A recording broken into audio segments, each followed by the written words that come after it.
computer.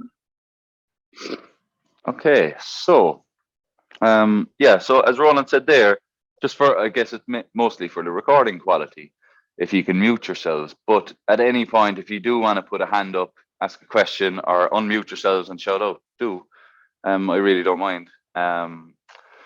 And then I guess there'll be a Q&A at the end. So we'll kind of move for maybe 50 minutes thereabouts, and then we'll do questions and answers at the end. So you can pop them into the chat box and I can check them out after. Or if you want something answered straight away, as I said, just unmute.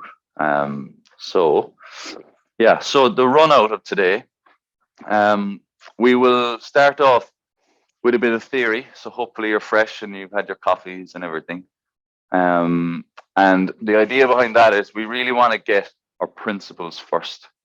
Because I even found myself years ago going to physio, you'd go and you get an exercise, and unless you had the person there to guide you exactly how to do it, you wouldn't be sure, and sooner or later you'd stop doing it. So if you know the why behind what you're doing, what'll happen is the information will actually flow to you. You won't even have to think about it. You'll be able to nearly make it up yourself as you go. So that's why principles to me are so important. So we'll go over a few things. And I guess before that, just introduce myself. I am Jack O'Halloran from beautiful County Cork. I am sitting here in the Life Fit studio. My own little creation I made when? 2018. So we've been slogging away here doing workshops, classes, and physiotherapy, bike fitting, running analysis, all that kind of good stuff. And I work with Irish Hockey. I'm physio for the Irish Hockey Masters, and as well now with the NICSSA with the WELL program. My passions, pain science is one major one. I love pain science. We all have pain. I started off originally working with horses, believe it or not. I was an equine dentist and an equine scientist, and I went off to do physio in the hope of maybe amalgamating the two, because physio was getting quite big for horses. And about a month in, I was way too interested in the human body, because I have one myself, believe it or not, and I always had myself to kind of, corroborate with the theory I was learning, and I could use myself as a proxy to learn. So once I got stuck into that, I just had to follow it, and here I am. So I'm going to take you on a little walk. I have to unplug my phone, so don't worry if the camera goes a little shaky. Okay, so we're going to go on a walk, and I guess the first thing that I'd like us to know, I'm just going to mirror this now. There we go. So this is one of the biggest things that I hope you take away from today, is that pain does not equal damage. Now, we've all been raised in a way that makes us think that it does equal damage, and that stems back to René Descartes in his 1664 Treatise of Man, where he proposed pain was like a hydraulic system. The intensity of the stimulus would dictate the intensity of the pain. Unfortunately, that's not true. Fortunately. And if we can get our mind around what pain actually means and what it does and what its function is, then if we have pains ourselves, we can learn to kind of unravel the story for ourselves and create ourselves anew. So it doesn't equal damage. And think of it in the sense of, if you pinched your earlobe, it would hurt, but there's no way you're damaging yourself. Okay, so what actually does matter when it comes to pain is things like context. So I grew up playing hurling and football, and I'd go out to training, I'd play a match or whatever. I'd come home, I'd hop in the shower, and after the shower, I'd look in the mirror and I'd see bruises and cuts. And I'm like, what the hell? Where did I get those? During the game, it didn't matter, because the only thing I cared about was the ball. Now, if that happened to me walking down the street, those exact same cuts and bruises, you may be sure I would have felt them. So it's all about context. Now, memory is another one. So can we remember previous injury? So if we had a previous injury and it caused us to miss out on our training, or we couldn't pick up our baby, or we couldn't do this and we couldn't do that because of that previous injury, we've then primed our nervous system in a way to look out for these signals even more so. It's like we're heightening our alarm system, or sensitizing our alarm system. And then expectations. So that's a huge cultural factor. So where we come from and our beliefs around it. So if you grew up in a family of brothers and you were wrestling and beating the crap out of each other all the time, well, then, you'd be tough and you can take the odd bang. Whereas if you were kind of more sheltered and things like that, then it takes less to kind of stimulate our pain. So one of the most important things, though, is anything that increases your need to protect increases pain. So imagine a darts player and a soccer player. Now, if you took a noxious stimulus, so basically something that would usually hurt somebody, so like a slap in the arm, and if you hit them both across the hand, the darts player would feel more pain.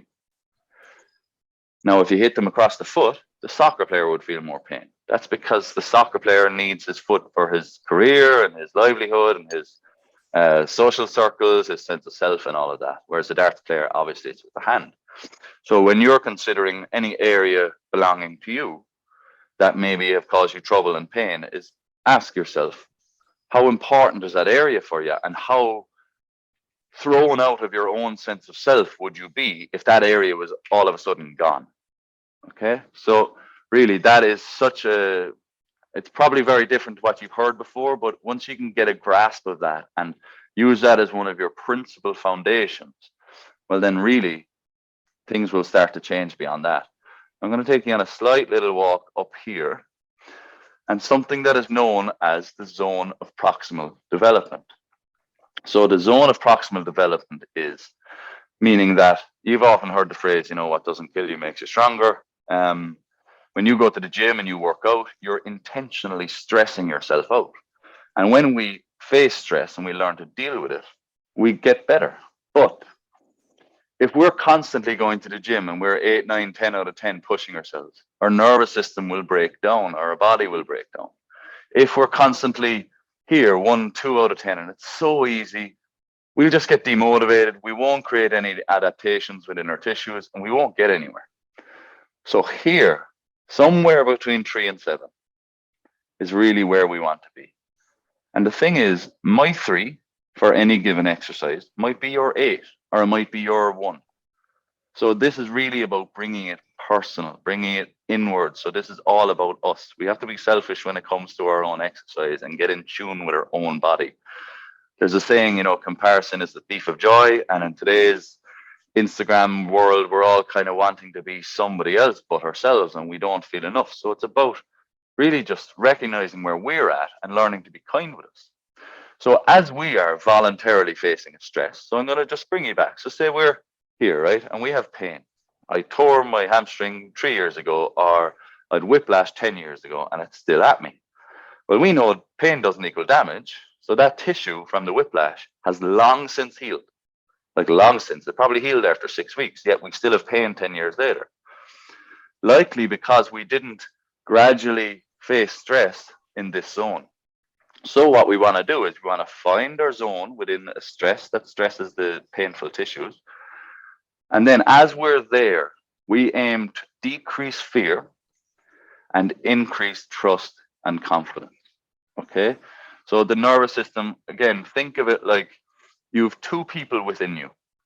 You have yourself as the guide, as the parent, as the master, and then you have your kind of inner child, yeah? So you want to, whenever it comes to any type of stress, any type of exercise, you want to imagine yourself as if you're bringing a child to the swimming pool for the first time. How would you guide it? How would you be kind to it? How would you decrease their fear and increase your trust and confidence? So we have techniques while we're doing an exercise, whether it's a stretch, a weight exercise, or literally whatever, even a phone call from the boss, even stressful emails, even loved one arguments. Stress is stress, and this works for all types of stress. So one technique we have is breathing, and in particular, a relaxed, uncontrolled exhale. Now, the uncontrolled part, a lot of people will struggle with because we always want to be in control. We want to hold on because we don't feel enough. But think of the alpha lion. The alpha lion is the least excitable one in the tribe. They're all playing and scuttling around and whatever. The alpha is cool as a breeze. He knows in order to be in full control, you got to let go of control. And when the situation comes, you play the ball as it lies. So there is no one size fits all solution. Your ability to survive is your ability to be present in a moment and to actually find a solution for that moment. So with that in mind, just this little strategy alone, this uncontrolled exhale, I'm going to take you back here away from me. Hopefully fix the camera a little bit. No. Okay, so I'm going to get you all now to stand up.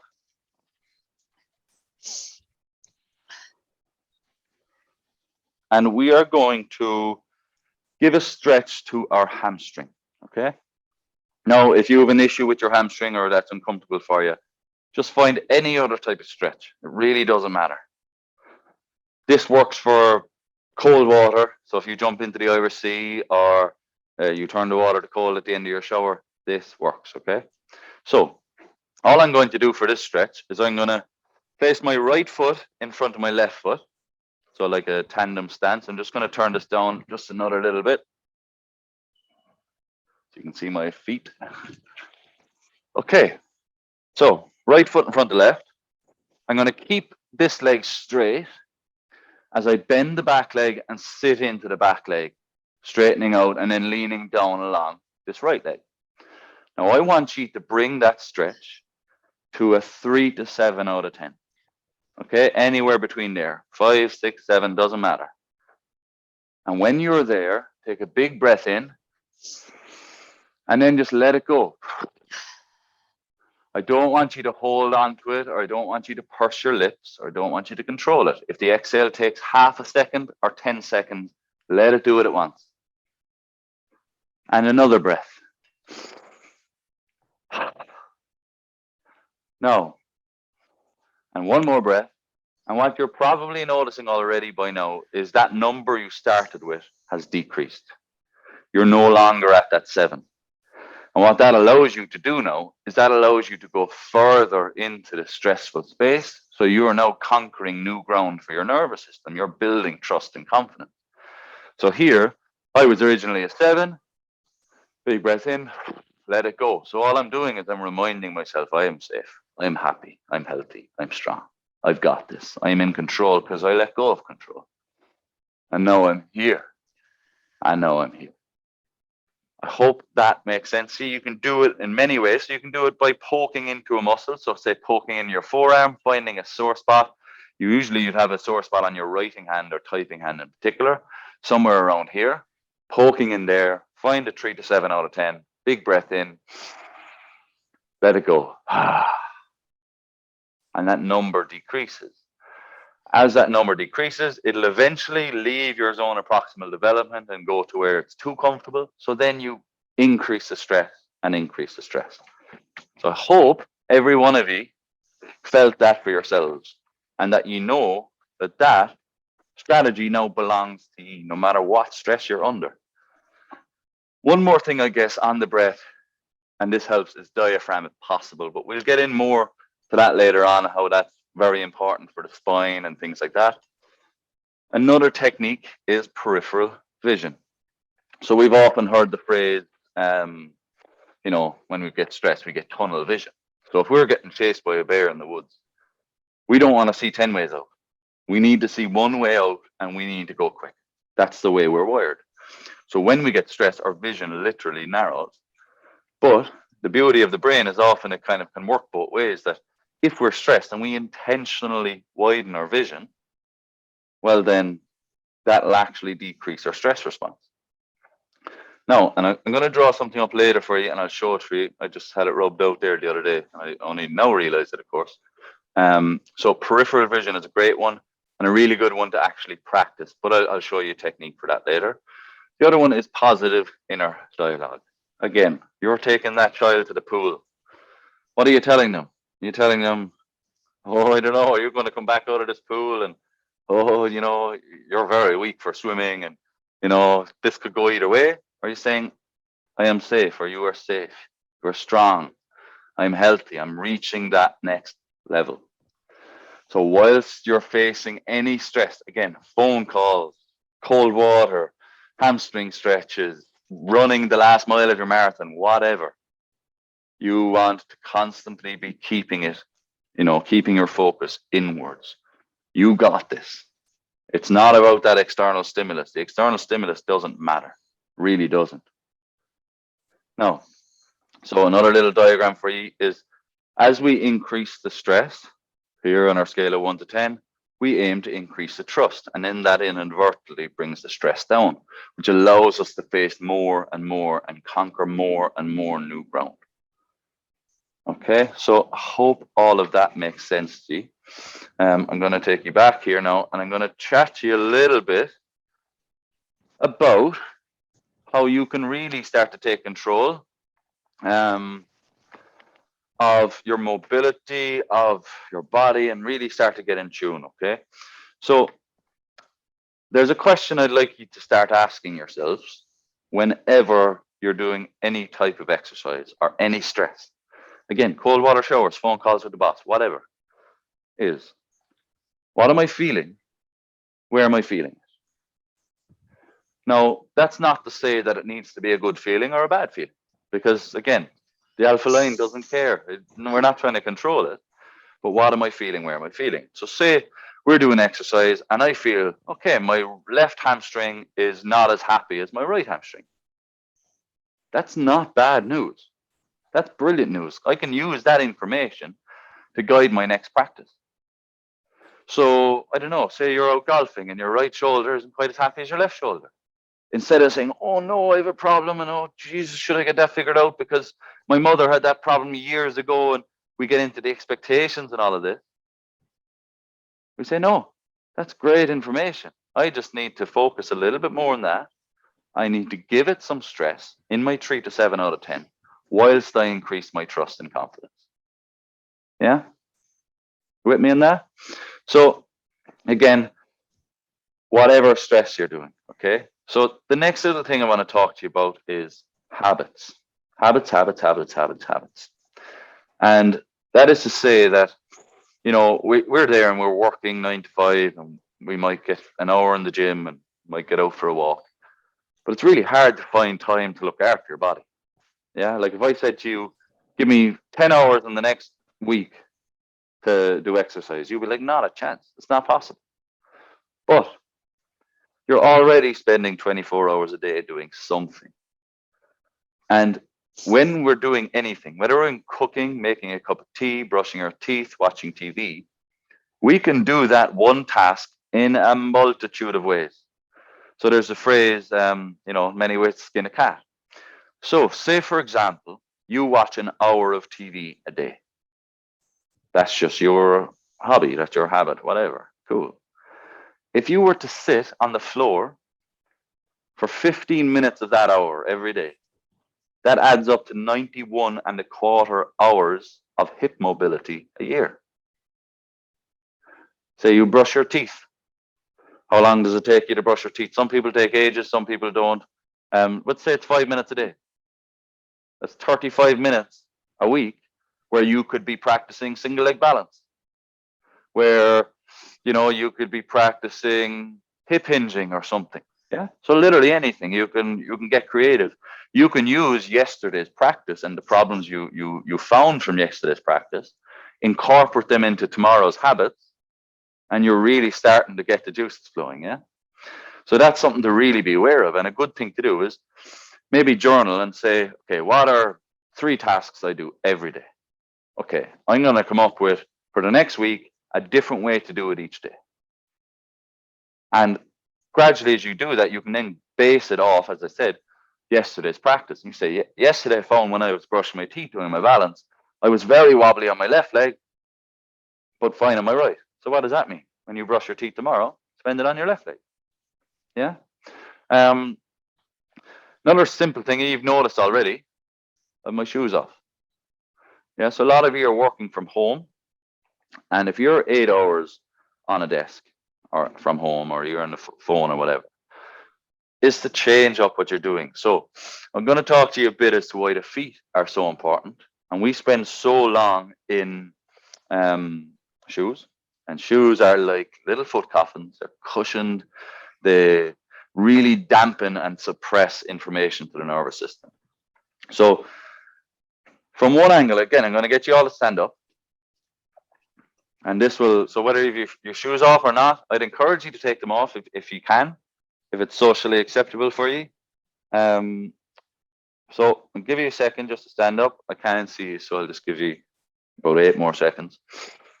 And I want you to pick a point in the room, any point in the room, and just look at it. So just focus on that point in the room.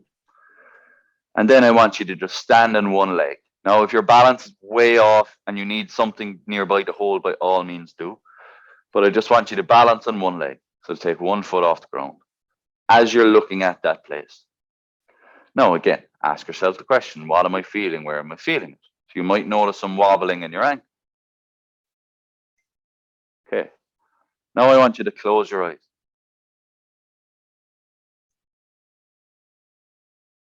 And you can relax. I didn't want you to keep your eyes closed too long because you probably would fall over. But I'm very confident in saying that I guarantee that your balance got worse when you closed your eyes. Yeah? That is because how the brain works in terms of keeping the body efficient in space, because that's all we need to do. The brain just needs to know where the body is in relation to gravity around us. Every information it receives, be it our skin, our eyes, our ears, and so on, any neural information, the more of it gets, the more efficient we are in our movement. Now, our feet have over 200,000 nerve endings per foot. And every layer of cushion you place under that foot dampens that nervous system. So now we're walking. Every step is less efficient. We're chopping onions. Every movement of the elbow is less efficient because our feet are disconnected. So a major thing, or like a rule for me, is when I'm home, I do not wear shoes. I'll often even go out in the fields walking the dog, and I won't wear shoes and socks because my body is way more efficient when it has all the information possible. Now you might say, won't your feet get dirty? Your feet will be a lot dirtier inside in bacteria-ridden socks and warm, moist environments of shoes. You can always wash off a bit of dirt or whatever. That's really easy. But washing off bacteria and stuff like that, not so easy. Another thing is if you look at your shoes, often you'll see the toe box in particular is quite pointed. So the narrowest point of the shoe is the front. Just like braces, that teaches the foot to go in that direction. So if I wanted to do a handstand, which hand would I use? I'd want this one, wouldn't I? Yeah. Shoes, regular today's shoes, teach our foot to be like this, rigid and stiff. And the way it works then is like a relationship, whether a working relationship or a romantic relationship, doesn't matter. If one component of that relationship isn't doing their work and then the other component has to pick up the slack, eventually the whole system will break down. And if we have a foot like this, because it spends 12, 16 hours inside in a shoe, next up is the knee. Now the knee is doing things that it doesn't want to be doing, and it's having to do its job and the foot's job, and with the hip and shoulders and so on, yeah?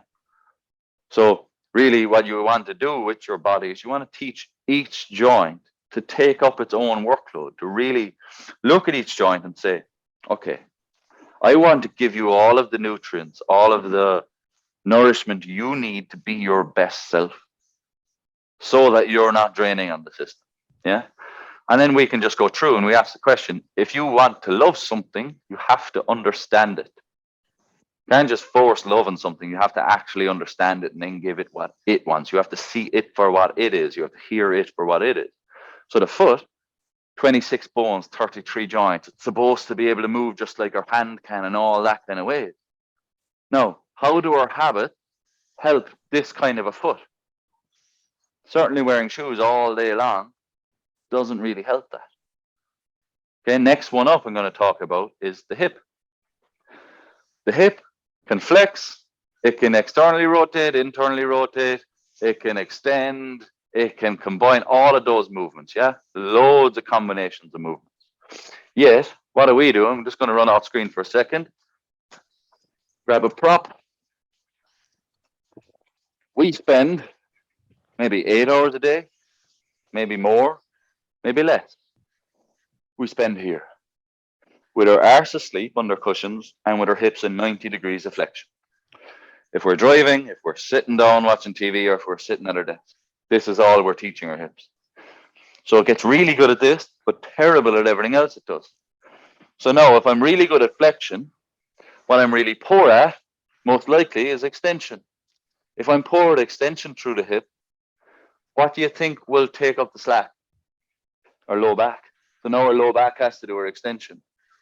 If our low back is doing that, it's not able to do what it's supposed to do, which is to be able to bend and be relaxed with the diaphragm and all of that. If our low back is stuck in extension, the co-contraction of our abdomens and our spine muscles stop. So they just lock up, and then our diaphragm gets inhibited. So now we no longer breathe through here. And now we're breathing through here all day, up and down with the neck. And then we're wondering, I'm getting tension headaches, or pain at the back of my head, or my neck is sore. And it might stem all the way back to the hip. Just, again, we spend too long with it not getting into its ranges. So again, we look at our habits and we say, how can I slightly adjust my habits in a way that actually give my hip what it needs? I mentioned it already. Sitting on the floor is one of the best ones. Sitting on the floor, your body teaches you, and this is a great lesson, we're not supposed to be still for too long. You will get in one position for a minute, minute and a half, 2 minutes, and then you'll want to move a bit. And that's a good thing. You want to constantly be moving. So getting into all different directions, yeah? So again, right throughout your day at work, if you have a laptop, can't you bring the laptop down to the floor for maybe 15 minutes of an hour? If you're sitting at your desk, can't you kick the shoes off? Yeah. So these are simple ways to add time up and add time up and add time up that, you know, your habits create the rest of it. Yeah.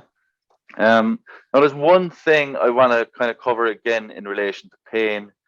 I just wanted to move away from it for a second. It's going to be quite heavy. Again, we're going walking. So this is known as the twin peak theory.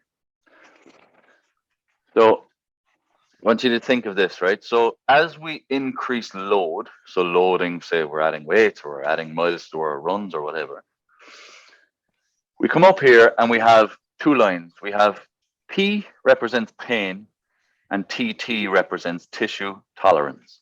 Remember earlier when I said pain does not equal damage?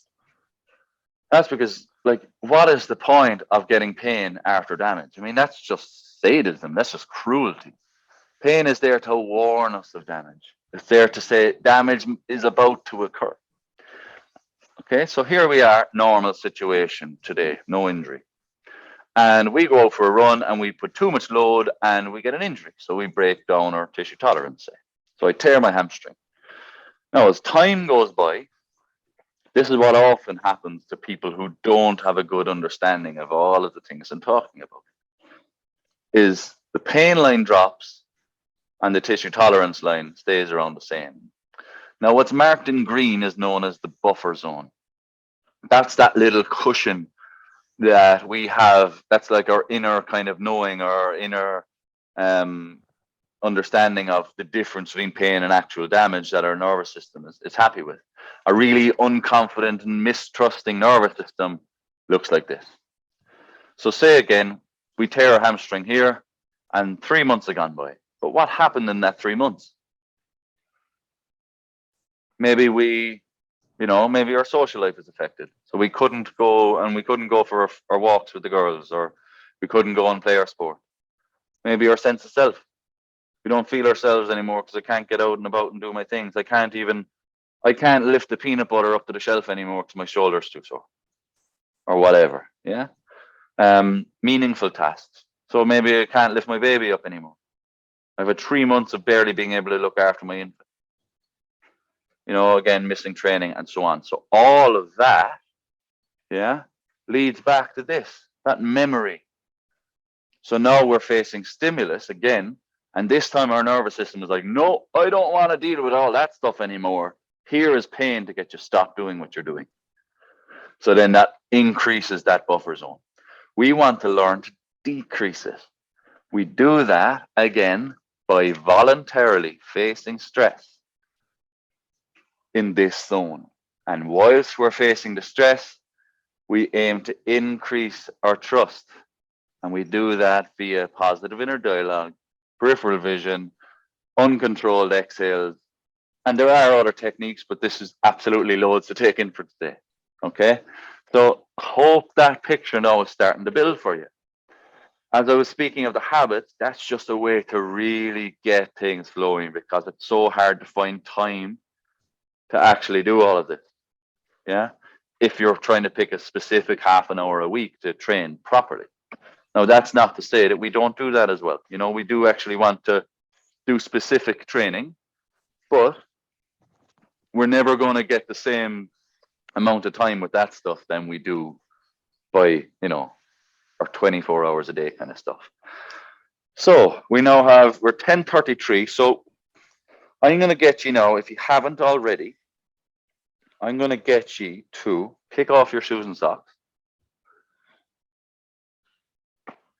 And I'm going to get you to maybe face your laptop down so you can still see me, or bring it to the floor if you can. And I'm going to bring it to the floor. I'm going to face this down with me.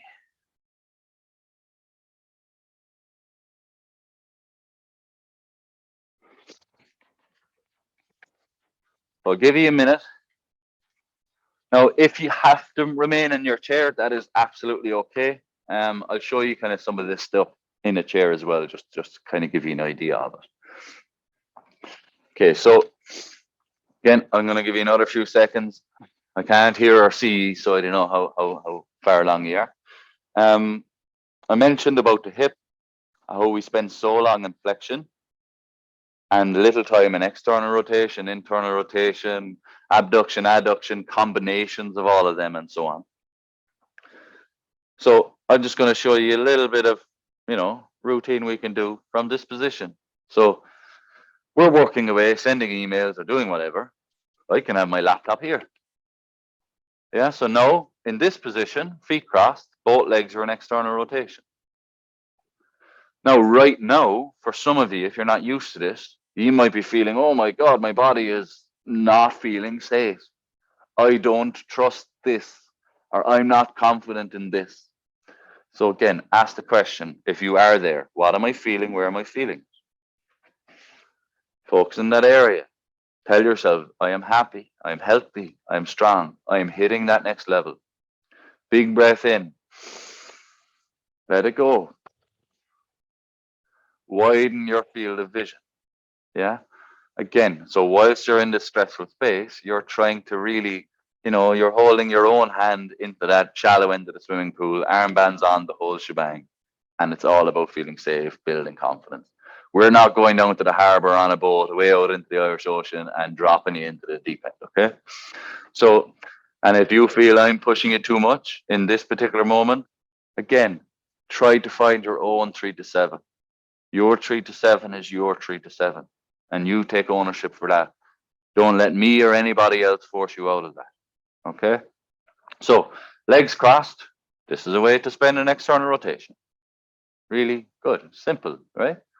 Now, from here, you might notice your low back is hunched.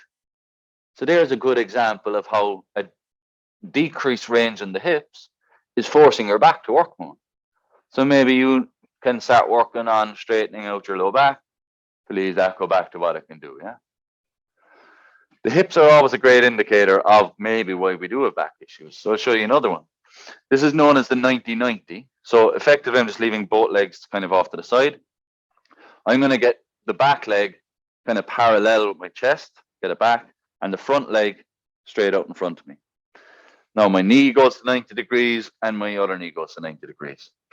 What happens here, so this leg is in internal rotation, this one is in external rotation. Now, my belt line, I don't know if you can see it, but if I'm lesser here, so what you notice is ease is this way, stress is that way. So the spectrum is ease and stress. I want to find my 3 to 7. But if I'm really reduced here in my internal rotation, what happens is my pelvis comes way off the ground So now, another example, now my back has to bend way, way more to be able to maintain the position. Now, that might seem obvious in this exercise, but that's happening in every step you take, 10,000 steps a day, or however many steps you take. And that little accumulation of stress is what breaks us down. You know, people who get like a back pain or a hip pain or whatever, they think, oh, you know, and they'll often say, oh, it was something innocuous, like I just picked up an empty shopping bag, or I just turned my neck and it just went. People say, oh, it went, as if, I don't know, it decided to just splatter across the wall or something, or randomly. But how it actually works is, okay, imagine you wake up in the morning and your alarm never went off, so you're 10 minutes late. You forgot to put on the hot water, so the shower's freezing. You go down and you ran out of coffee or something, and that's grand. You're still putting up with all of this. You're getting on with it. You go out into the car. The windscreen is frozen. You're like, sugar, to go back in, no, to the kettle, whatever. And you know, you're out in traffic. Finally get to work, and your boss freaks out at you over something silly you don't feel was fair, and you're going through this all day long. You go to lunch, and they sold out of your favorite thing. You come back to the office, there's more issues. You're going home, there's traffic, and you're still doing okay. You're still relatively together. And then you go home, and inside in the sink is your favorite mug. Somebody had used it and didn't wash it. And then it all comes out. You freak out, and you know, the proverbial shit hits the fan. Now, it wasn't the cup in the sink. It was the accumulation, the unchecked accumulation of stress. That is what causes us to break down. And I'm not trying to say we avoid stress. I'm trying to say we embrace stress, but at the same time, we increase trust and confidence so that that brings our stress down. Yeah. So again, as we're here in any position, and I really don't, you don't have to be copying me right now. You could be like this, you could be like this. It really doesn't matter. But these positions, these varied positions, yeah, we can be doing our laptop, we can be on the phone, we can be watching our TV, we can be absolutely doing whatever from these positions. Another really good one, because we spend a lot of time in flexion, another really good one, kind of office space laptop work, is getting into a cobra position. So lying here like this. Something that our body rarely gets is this amount of extension. Yeah. And why that's so important, again, is, you know, vulnerability is such an important thing. And vulnerability is strength. So, you know, again, the alpha lion or the alpha anything, what they'll do is say, here's my belly, here's my throat. Do what you got to do. I don't care. And we're in a society whereby we're on our phones, we're on our laptops, we're all in front. Yeah. Everything is here and we're hiding. Now, that mightn't be because of, you know, we're mentally intentionally doing that, but that the physical holding of these postures actually does influence the mentality of it. And there were studies done on that where they get people to go for job interviews. And if people do like power poses in the mirror beforehand versus what we normally do, which is checking our notes, and they tested their saliva and stuff later, kind of afterwards, to check for testosterone, which kind of show confidence, calmness, and so on, and cortisol, which shows stress, was those who held like this had less cortisol and more testosterone. And those who were like this had less testosterone, more cortisol. And then they asked the interviewers, or the, you know, the people interviewing the people, you know, who was most impressive, and randomized. And they found that regardless of the content of their speech, that the people who had been holding the power poses were actually much more impressive. Yeah. So again, if we're here all day long on the laptop and our shoulders are forward, we're hiding our belly, we're hiding our throat, that actually influences how we're feeling in here as well, and feeling emotionally. So have a think about that. So there can be just ways that, you know, getting down onto your belly, getting into that extension, it's a really good thing, not only physically, but mentally as well. Okay. So you're noticing, again, I hope you're all on the floor. If not, that's okay. I'm going to pop to a chair. You're going to stay on the floor if you can. I'm going to pop to a chair for those who may be on a chair, and just show you different ways in which we can make more out of our time. Yeah. Is my head getting cut off? There we go. Okay. So here's my regular. Well, I can do this. So now my right leg is an external rotation, straightening up my back, yeah, and using my back even as a lever to go, okay, here's, oh, there it's 7, 6, 5, 4, 3, 2, 1, yeah. So there's an external rotation example. Again, I have my shoes off, so I could be practicing some toe dexterity work. So maybe, what do I got? Here's a bit of tissue. Here's a bag. Here's a stone, whatever, right? A pencil, really doesn't matter. So I could be at my desk and I could be practicing with my feet. Again, that all teaching that handstand hand. Yeah, we want to be like this. I could be practicing picking things up with my toes whilst I'm writing that email and so on. Yeah, just playing with that. Again, I'm on the phone anywhere. I'm on the laptop anyway. I might as well make more out of my time. Yeah. Internal rotation stretch for the hip whilst in a chair. Sitting out closer to the edge of the chair and just dropping one knee in. And letting the inside of the knee fall towards the floor. If you wanted, you could take that leg up on top and leave it all fall down. You'll feel that a lot up here. So again, here I am. And I don't have to do this every second of the hour, but for sure I should be aware of it for quite a bit of that hour. Maybe take 15 minutes an hour to really think of this stuff. Yeah. Okay, so I'm going to get you now to stand up, and we can do this from either a chair or standing. I'm going to show it to you from both, really, but I'll show it to you from standing mostly, but I will show you the variation on the chair as well. And this is basically for our spine health. Now, the spine, just to let you know, again, it's one of the most misconceived areas. We think, what do we think of when we think of the spine? We think of bulging discs and we think of how fragile it is. We think of how weak it is. We think bend with the knees. Don't dare move your spine. Again, all of that is nonsense. Absolute nonsense. When an animal is attacked, what does it do? It turns its back to the predator. Why is that? Because our spine is incredibly tough. The human spine can take approximately 2,000 pounds of vertical pressure. Now I'm about 200 pounds. I can take 10 of me standing on my head and my spine is still good. Yet we're afraid of bending down to pick up a sock. So the reality versus our perceived reality is so disconnected in today's world. Yeah. And what often happens, and this is something with chronic pain, especially the more chronic the issue, the more obvious this becomes, is if I ask somebody to squat and stop when you think you're an inch away from the chair, one of two things will happen. They'll either bang and they didn't even come close to stopping before it, or else they'll be here and they're about 12 inches away from the chair. Yeah. Now, the reason that's so important is, imagine you're at home in the kitchen and you're making yourself dinner or a sandwich or whatever. And you hear on the radio that there's been somebody knocked down the road from you. And you have something that's valuable. Remember I said earlier on, anything that increases the need to protect. So you have somebody that's valuable. It could be your loved one. So maybe a child, a husband, a wife, an uncle, or whatever. And they had just went out for a walk earlier on. No, they could be at the total other end of town. It might have nothing to do with reality.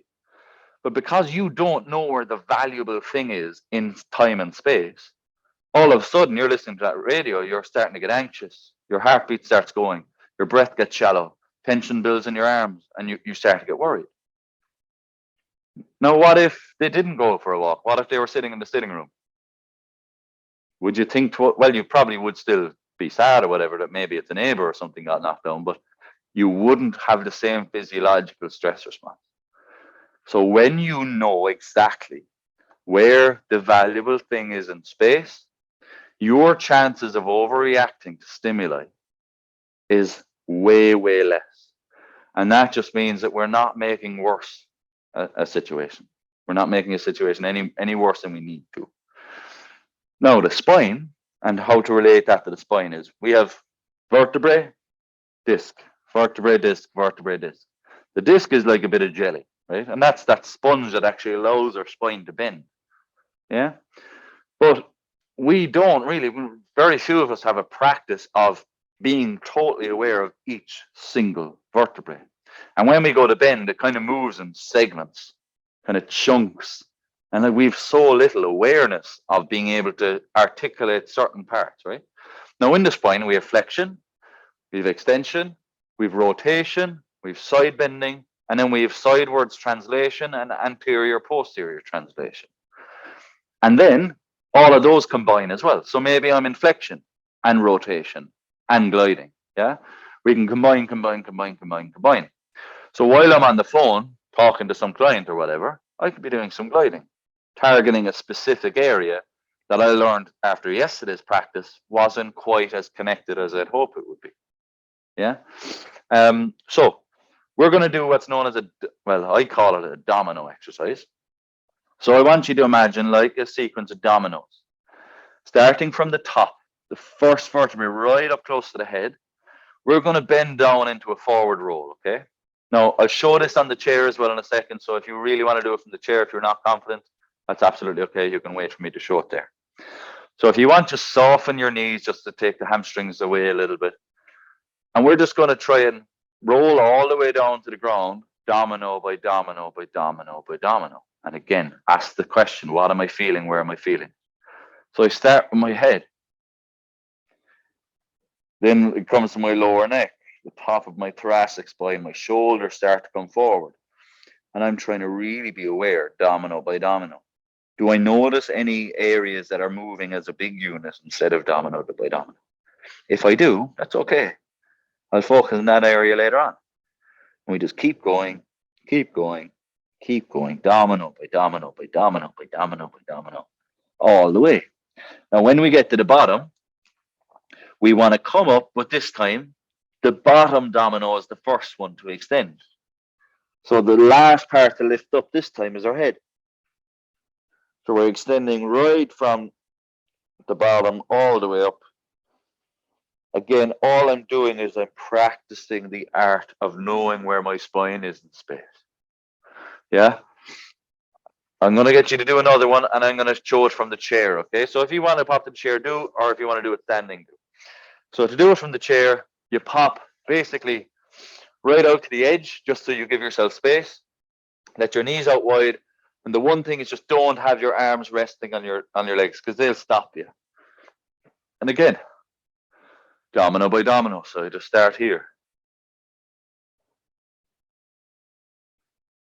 I'm rolling. I can leave my arms fall to the inside or to the outside, whichever.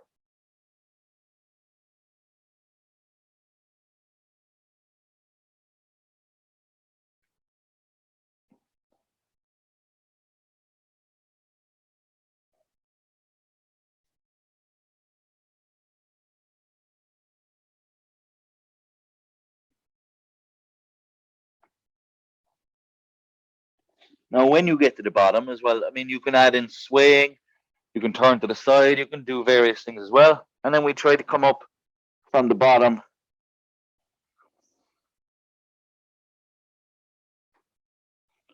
I must admit, I'm struggling with this one today.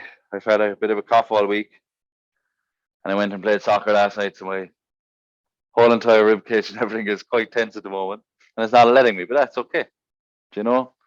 We can be real with that sort of thing. Now, I mentioned earlier, so we've a couple of minutes. I just want to talk to you a small bit about the diaphragm and why that's important, especially for these kind of exercises. So, our diaphragm and where it is basically the ceiling of our belly in under our rib cage. Now, I mentioned earlier, like we're spending so much time in shoes, especially with a wedged heel, so our foot's like that, and our ankle joint can't close. Means when we're walking, we won't get much hip extension, which means our low back starts to do more extension, which means the diaphragm gets inhibited, and we're breathing up here all day long. Now, just like the accumulating stress, like the cup in the sink, if this is doing this all day long, even 5% of our 20,000 breaths a day comes back here. That can make all the difference, okay? So for the diaphragm, what I want you to try is one hand in your chest, one in your belly. And effectively, when we breathe, I don't really want this hand to move. So we want to, as we inhale, we push this hand away from us with our belly. Yeah, so our belly expands.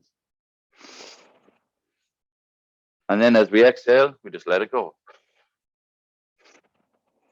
Now, for some, that might feel a little bit like, yeah, it can feel really disconnected.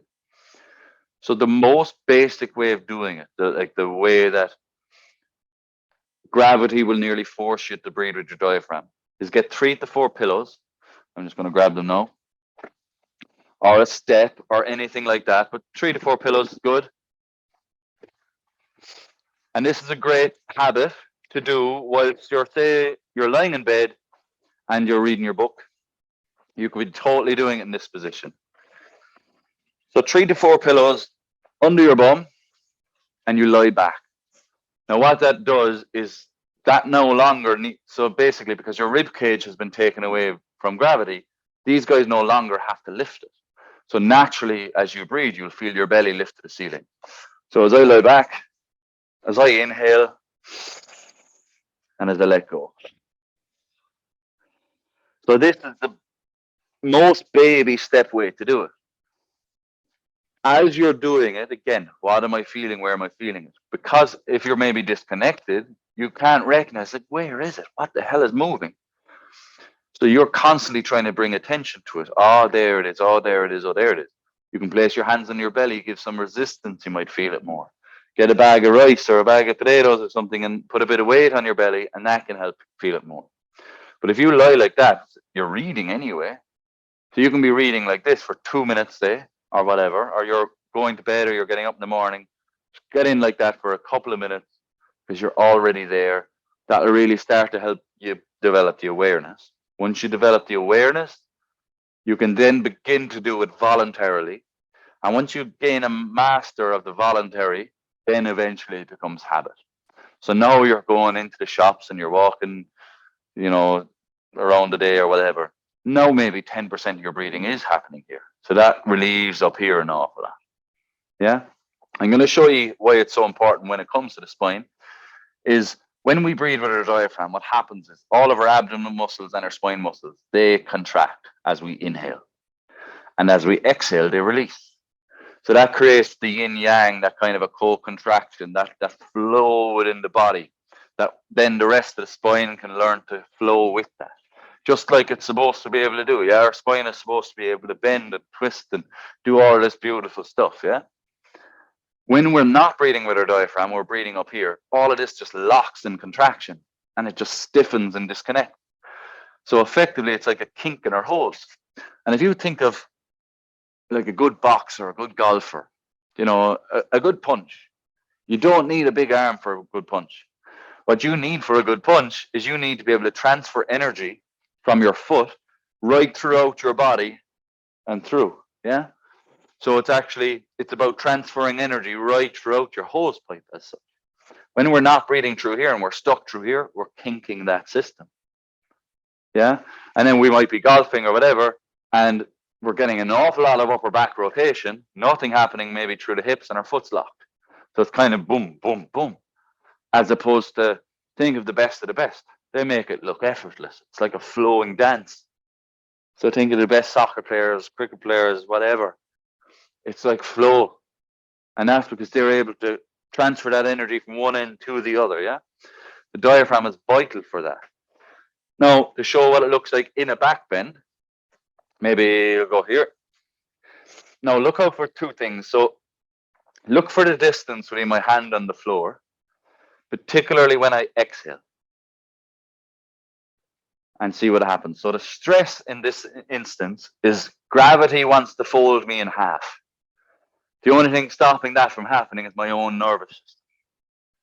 If I had a bullet to the head, people would be able to flop me in any direction. Yeah. But my nervous system, in relation to context around me and how safe it feels, is only allowing me to go so far. Mechanically, the diaphragm will allow us to get into that. No. So I'll do 2 breaths. I'll do a diaphragmic breath and I'll do a non-diaphragmic breath. On the non-diaphragmic breath, watch how I bounce in that position. Okay, so I'll do the diaphragm one first. I'm going to soften my knees. I'm going to get into a static bend. Okay, so watch the distance between my hands and the floor. I'm going to inhale through my belly. Watch what happens when I let go. See how I sink? Now, when I inhaled, I didn't lift. Watch what happens when I don't breathe through my diaphragm. So I'm going to breathe through my chest.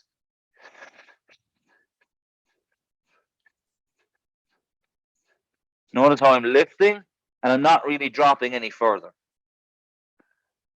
I hope that makes sense, see? So the diaphragm, again, as you're doing this exercise and you're trying to get it going, it's like, no, I can't even feel it. It's disconnected. 3-4 pillows under your bum. You'll notice then your belly lifts to the ceiling and then it drops. The more you do that, the more you become aware of it, the more you recognize it, to the point where you can then do it voluntarily. A mirror is a very good thing to practice in front of as well for biofeedback. To that point, then it becomes habit. And then if you can get your diaphragm working through various movements, whether you're golfing or whether you're doing whatever it is, it's going to really make a difference. Okay, guys, we are at 10:58. I'm going to leave all the theory segment there. And if you want to unmute yourselves and have an old chat, I'm going to sit down in a chair, which is rare enough for me, believe it or not. So I don't know, is there a chat open there? I can't see it. So yeah. So has anybody any questions for me?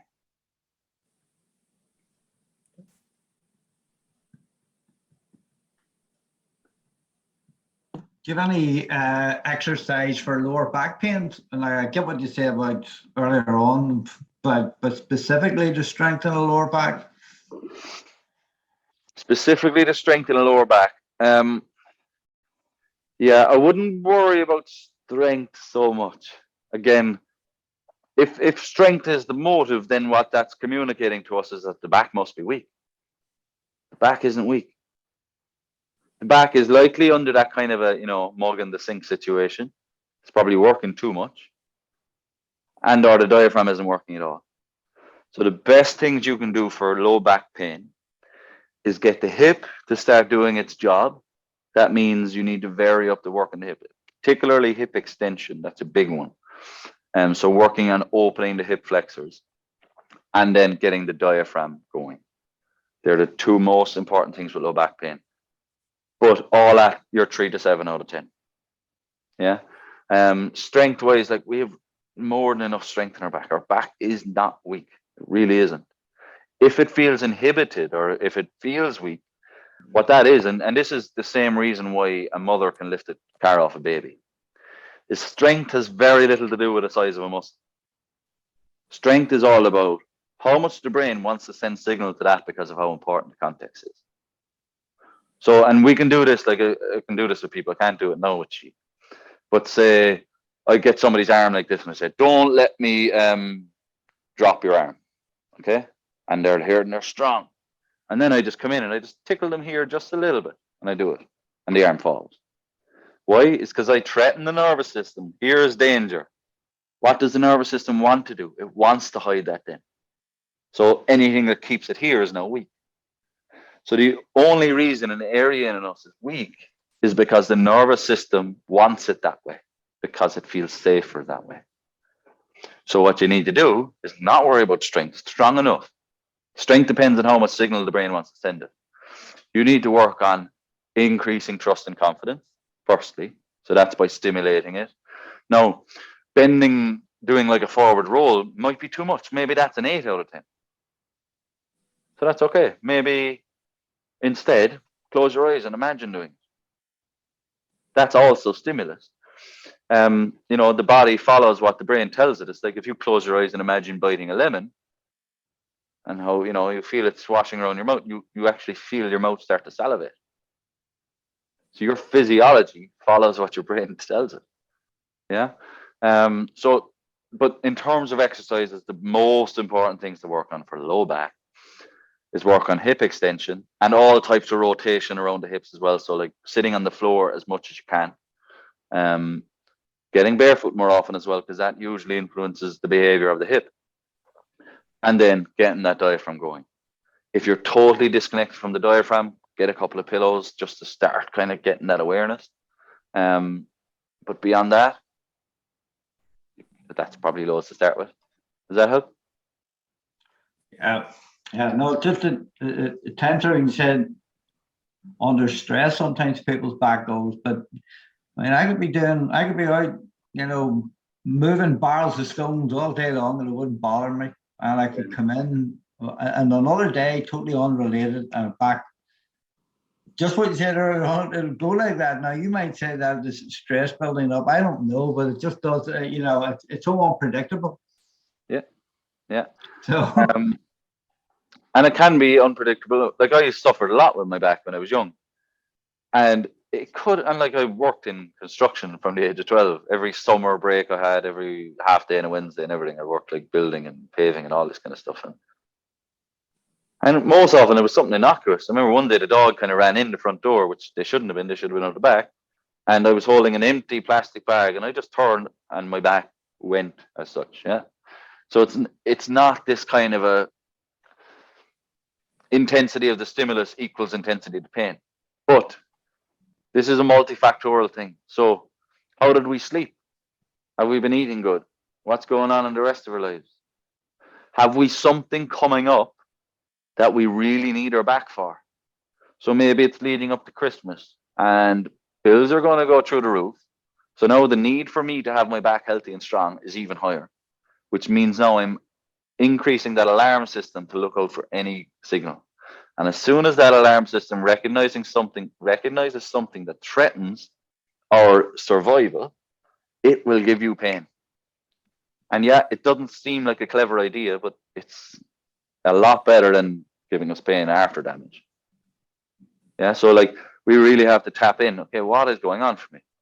And even this is the deal. It's like, if I'm training a fighter, this is what we want to really train ourselves to do in every aspect of our lives.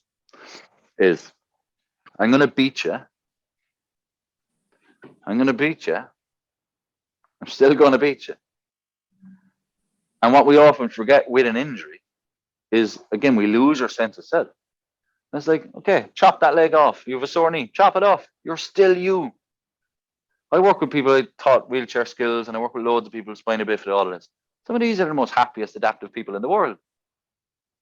So happiness, sense of self, and all of that has nothing to do with how we physically appear. And we're so stuck on trying to be perfect according to whatever, I don't know, maybe what we were when we were 20, or what our brother looks like, or our hero, or whatever. We are always enough for every single situation once we tap into what we have. And what we have is an ability to adapt. We lose sight of that when we're injured or when we have a pain. What I'm trying to say is, the more we can regain our sight of that, the less injury and pain will ever hurt us or ever bother us. And there is no magic pill. Sometimes it frustrates you. Sometimes it can go on longer and you begin to think, Jesus, is this working at all? Stick with the process. Does that make sense? But yeah, definitely when it comes to the back, we've been taught it's weak. So therefore, our questioning is, how do I strengthen it? But it's based off the wrong foundation. That's a foundation of sand. You can build blocks on top of that, but you'll keep falling down. The back is not weak. The back is seriously strong as it is. It's likely overworking because the hips aren't doing much. Yeah. Or it's likely just stuck in compression because the diaphragm is inhibited and all of the spinal muscles are just stuck here instead of the diaphragm going, and this starts to happen. So if you can teach the diaphragm to work, if you can get the hips doing their job, and then you can, remember what I said about when you know where the valuable thing is in space? If you work through your spine in that domino kind of stuff and work in combination, so like getting into rotation, side bends, and extension, and gliding, and working right through up every single domino to the point where you know exactly where every single one of them is, you will never react to a stimulus from your nervous system, or never overreact, sorry. And that therefore is your best way of decreasing the probability of pain. And that's what this is all about. This isn't saying you're never going to be sore again. This is saying, here are the tools, the strategies to decrease the probability. Yeah.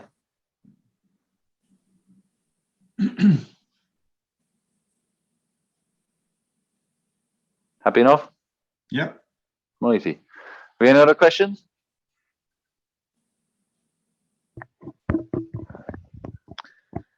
Any suggestions for neck pain or sitting at the desk all day with the upper spine?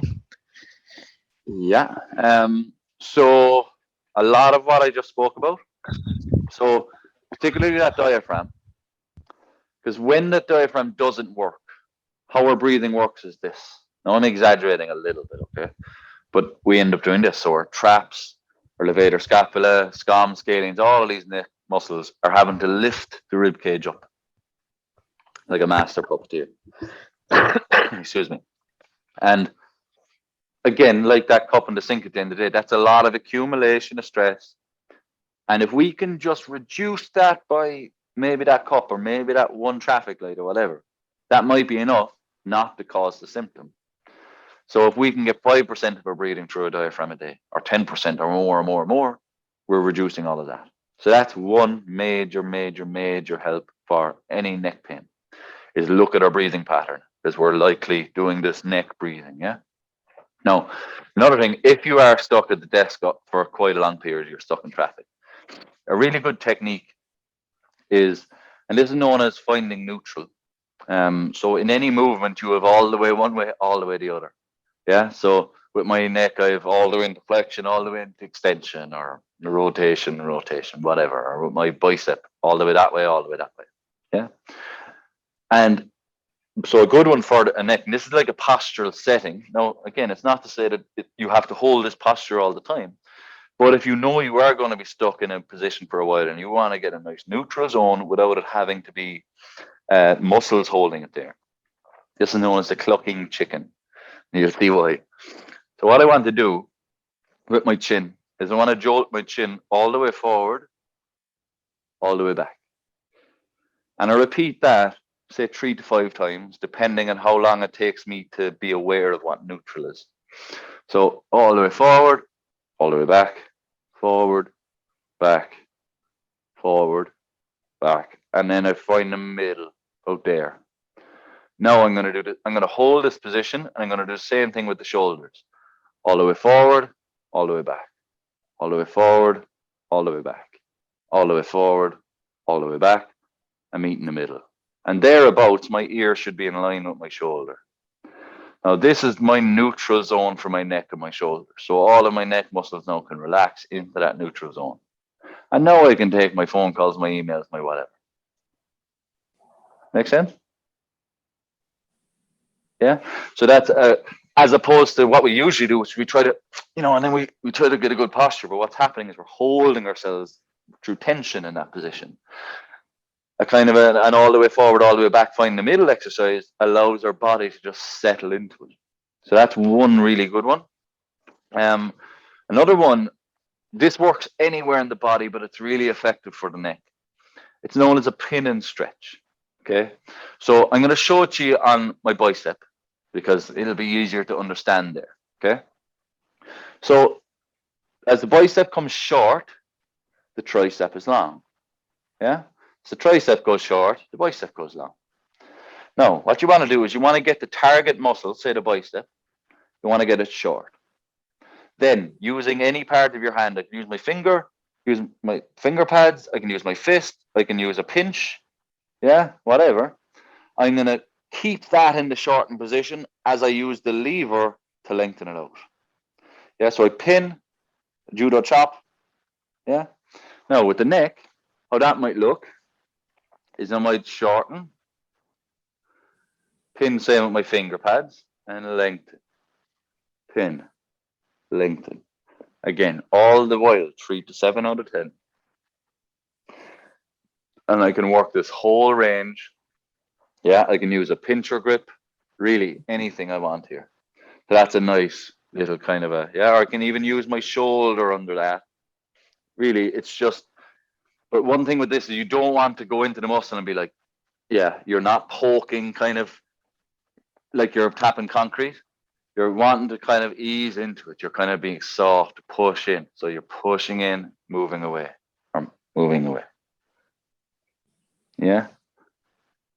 That makes sense, yeah. Another good one, just a really good stretch for common neck pain, is particularly office-based neck pain. Kind of stuff back of the ears, kind of neck pain, anything down into the trap and down along here.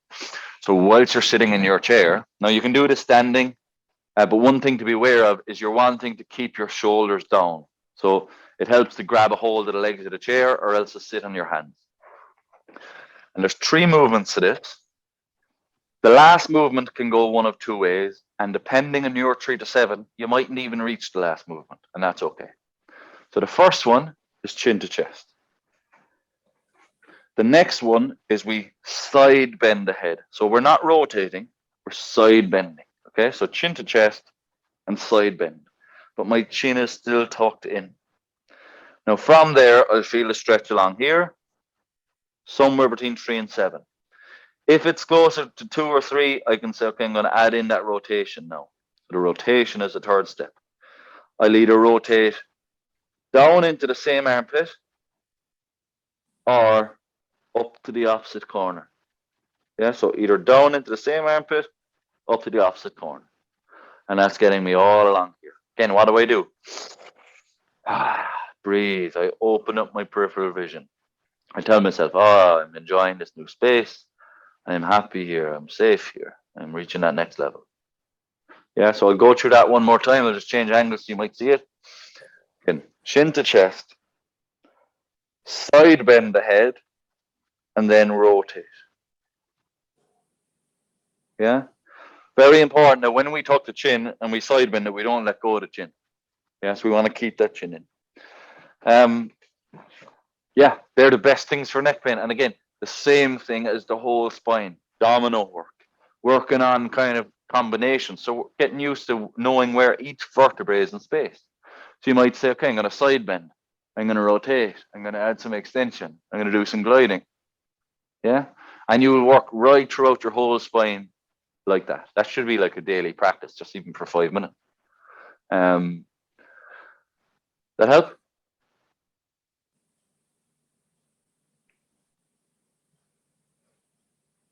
You still there?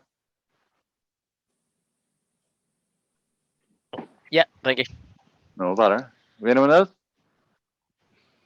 Grand. So say, for example, you have a skeletal injury. Like I have damaged cartilage in both my hips, okay, my right, my left. Yeah. Obviously, some people will say, don't rest it. I take it the new advice is do what you can and push it as far as you can. Yeah. Rather than where doctors or sometimes GPs would be like, don't do anything. Do you know what I mean? I was, as I say, I used to do a lot of judo and I'd still do a wee bit of jiu-jitsu and stuff like that. But I got dropped on a concrete floor, cracked cartilage, and then when that was scanned, they found that my other hip was misshaped due to an infection, and it's wore the cartilage. So I am always getting conflicted information from either sort of and doctors for either what's the best strategy to try and, as I say, reduce the pain and basically prolong the mobility before I get a double hip replacement. So, Yeah. as I say, you get the GPs going, don't do anything, basically, and then you'll get other people saying, no, that's wrong. So I take it at the moment, the consensus is to do what you can, as you know, push it as much as you can to keep obviously blood flow, things like that, and stop it affecting the rest of the joints. Yeah. So again, if I'm to tell somebody rest, do nothing. All right. I'm obviously very risk averse. Yeah, and a lot of doctors, a lot of medical practitioners are risk averse because they don't want it to come back to them. Yeah. But unfortunately, that shrinks our reality. I have no problem. You can if something goes wrong, use my name if you need to. You know, because I can stand over my work. What you need to do is find your 3 to 7 out of 10. Okay, that mightn't be your 3 to 7 10 years ago, or it mightn't be your 3 to 7 6 months ago. It's today's 3 to 7. And then you need to constantly go to the unknown, go to where you are afraid. Yeah. Go into that pain, but 3 to 7 out of 10. And while you're there, just like you're walking that child into the swimming pool for the first time, how would you guide it? Because you were the child and you're the guider. And that's what you got to do for yourself. And don't let anybody else tell you. And here's another thing. Don't let your diagnosis be you. You are much more than your diagnosis. You might have lost some cartilage. There's a good chance you might have gained it since. Cartilage comes and goes. And this idea that wear and tear equals pain is nonsense. So how wear and tear works is basically it's collagen fiber change, which is no different to the wrinkles on our skin. No, the wrinkles on our face doesn't hurt. No, when we look in the mirror, maybe it hurts in a different way, but they don't hurt. Yet why does it hurt in our knee?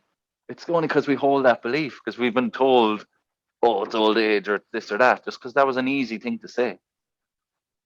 But I'll often say to somebody, they say, oh, what do you think is wrong with your knee? They say, oh, it's probably old age, wear and tear. And I say, fine, what age is the other knee? And the other reality is, just, go onto YouTube and watch the Paralympics for a while, Paralympic highlights. Are these people any lesser? And they don't even have limbs half the time. So whether your limb is perfect or imperfect is irrelevant. All you need is to be able to know and be confident in yourself that you can do what you want to do.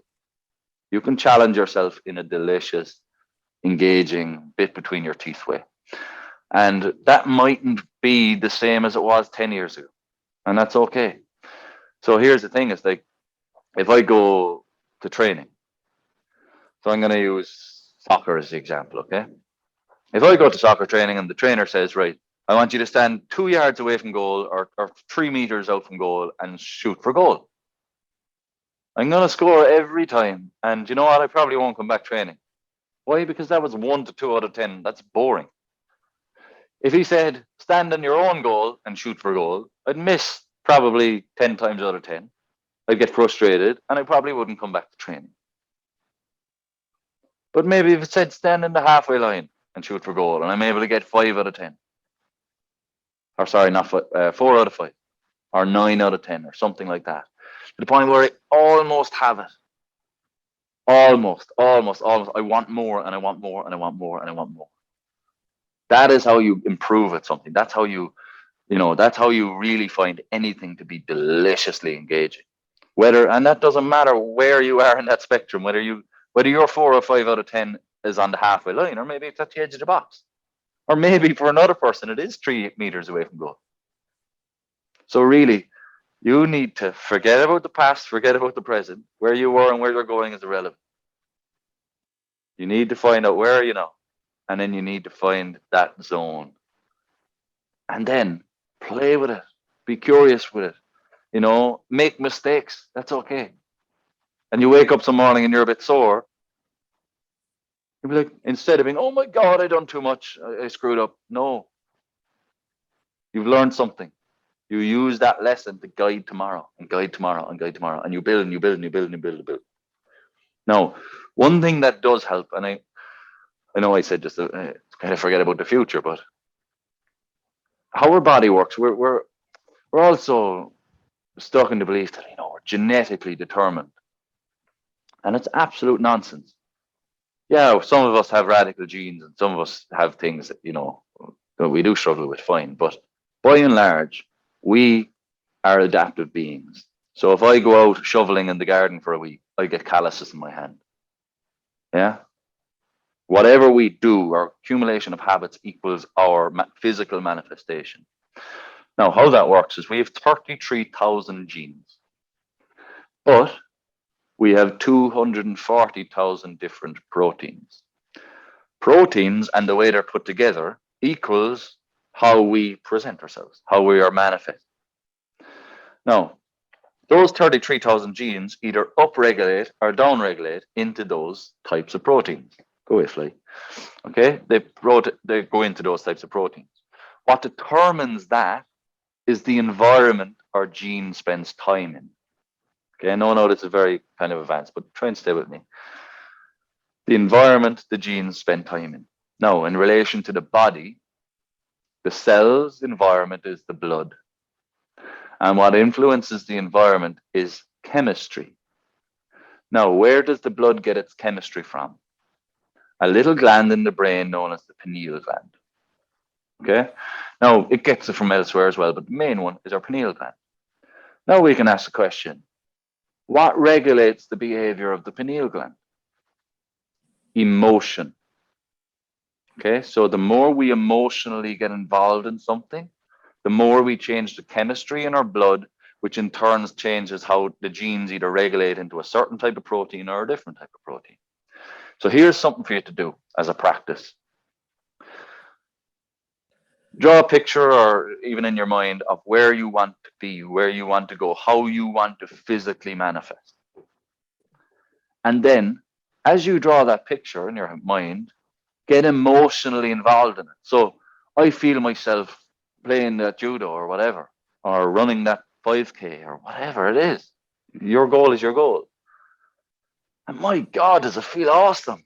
I feel that part of my back from my body, and I feel this, and I can, get involved in it as if it's happening right here, right now. And the more you do that, the more you practice that, you're literally priming your system to receive what you're about to receive. So things like, when you get up in the morning, you're like, oh, I don't feel like training today. Those resistances just start to dissolve because you're motivating your entire intrinsic system to want it. You're tricking yourself into wanting exactly what you want. So get emotionally involved in it. And that changes your whole genetic expression.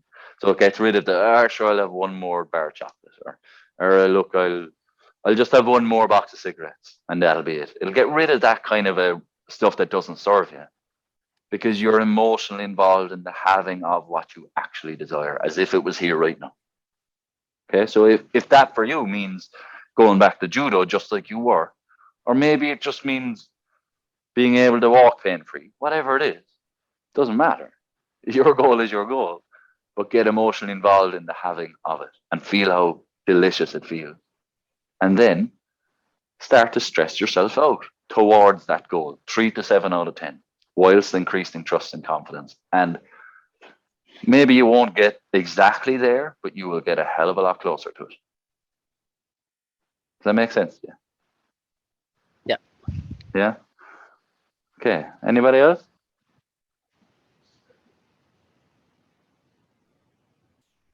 Oh, very quiet. Even if you want to type something in, if you're a bit shy, I'm happy to read them out. I don't know, is there a chat open?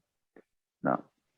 I have a Achilles tendonitis, and it's been had it for like sporadically for years.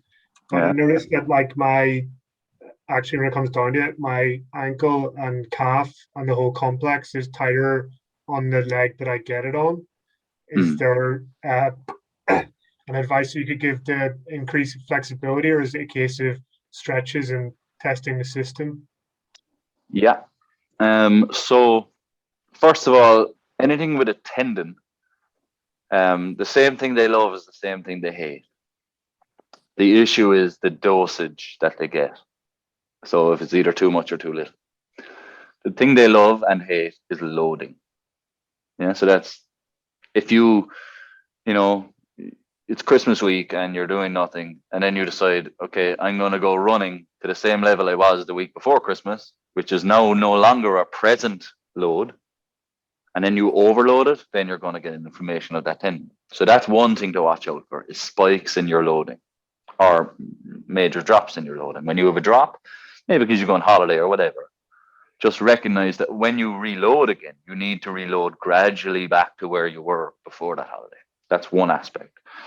The other aspect is, maybe I'll just turn this down again just so I can actually show you. Okay, so the Achilles is to do with the calf, right? Now, when my foot is in this position, the calf is long and the Achilles are short. Now, think of your footwear. Does your footwear not have you like this? A wedged heel in the footwear shortens your calf. Then you go out running, you're probably heel striking.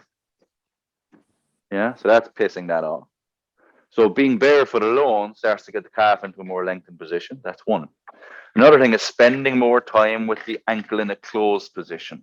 So that might just mean spending time down like this, leaning out over that, over the big toe, and so on.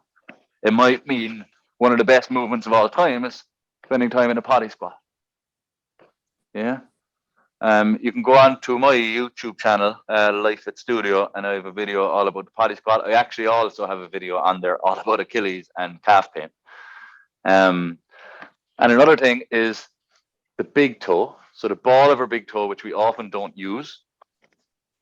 And what happens is when we do a calf raise, whether we're doing it as a practice or whether we're walking or whatever, we tend to collapse to the outside and lift here. Now, if you watch my Achilles, if you can see it, that then curls the Achilles. So now that's not tracking very well. But if I can establish the proper base in my foot, oh, I lost you for a second. So Jack, can I ask a question, please? Yeah, it's sure. Running, hi, it's running. I'm just, one of the things within the civil services, there's so many people working from home and maybe using furniture that's not appropriate, you know, dining room furniture and stuff. What would be your advice, or what's the best exercises to do every so often, just to keep you loose and stop injury set? Okay, so best advice is variety is the spice of life there. So, and look, there's loads of things around the perfect chair and the perfect this and the perfect that, but in some sense that communicates to you that you're not able for anything else. And it's like, human beings are able for incredible challenge. So really there is no right and wrong chair or right and wrong posture. All of the postures are the right posture. So the trick is within any hour or within any half an hour or whatever, if you want to quantify your blocks, is to just make sure that you have variety of movement. That maybe for a while, so say while you're on your calls, if you're on the phone, maybe you can get up and walk around. Maybe you can balance on one leg because that's what yesterday's practice told you need to do more. Maybe you can sit on the floor. Maybe you can sit cross-legged and do some external rotation stuff on your right leg. Yeah. Maybe you, while you're talking on the phone, you can do some of that trap stretch we were talking about. So really it's variety, because once you develop that robustness, that sense of adaptability, like I've been here before, I've rose to many an occasion. As you're facing regular daily stresses and the body is communicating with you, hey, this is what's going on. You're reacting to that like the alpha lion. You're not concerned. You're not upset or you're not worried. It's cool. You're like, I've been here before. And then in that sense, your probability to react to that stress is so much less. Does that make sense? Yeah, absolutely. Thank you. You're very welcome. Very welcome. There was something there. So just 2 minutes now, guys. I'm just reading. Okay. So when I was doing the clucking chicken, I could feel clicking in my neck. Is that normal? Yes, it is normal. Nothing to worry about. So when we click, and I don't mean as best friends or anything, even though that might happen too someday maybe. But when our body clicks, it's usually for one of two reasons. So, you know, I don't know if you can hear that now through my speaker or what, but it's either gas buildup in a joint, and then depending on the force and velocity where we move, we're just releasing that gas. And that is so pressurized, it makes an audible sound. So that's one reason. The other reason why we click is basically, so over joints, you've tendons. So let's say here's one joint, and as the bone comes in, well, there's lots of tendons coming in and around there, and they're so tight and taut. They're like guitar strings. And as they are moving over each other, again, they can make clicking sounds. All of that is completely safe. Now, what is interesting about it, however, again, it comes back to our expectations. So if maybe you think they're not safe, well, then how do you react to that situation? So you hear a click, and now all of a sudden you don't trust it, and you're telling your already afraid nervous system not to trust it even more, and that cycle just grows and grows and grows and grows and grows. So once we know it's safe, that can begin to make a big difference. That clicking, as I said, it is totally normal, like really, really normal. we'll get it in different areas. Like knees are very common for it, but the knee, that's because our four quads come in, verge into one really tight tendon, the kneecap comes over, and depending on what we're removing, it just makes that sound. As I was mentioning, there's an interesting studies done that ties into the expectation around it, which is they got people basically bending their back, kind of like what we were doing earlier. And they hooked them up with an EMG. So that kind of reads muscle activity. And as well, they kind of offered out pain questionnaires and things like this. And effectively what they were measuring was the effects of sounds on muscle activity of the spinal muscles, which would have indicated protective mechanisms, so guarding and fearful movement and so on.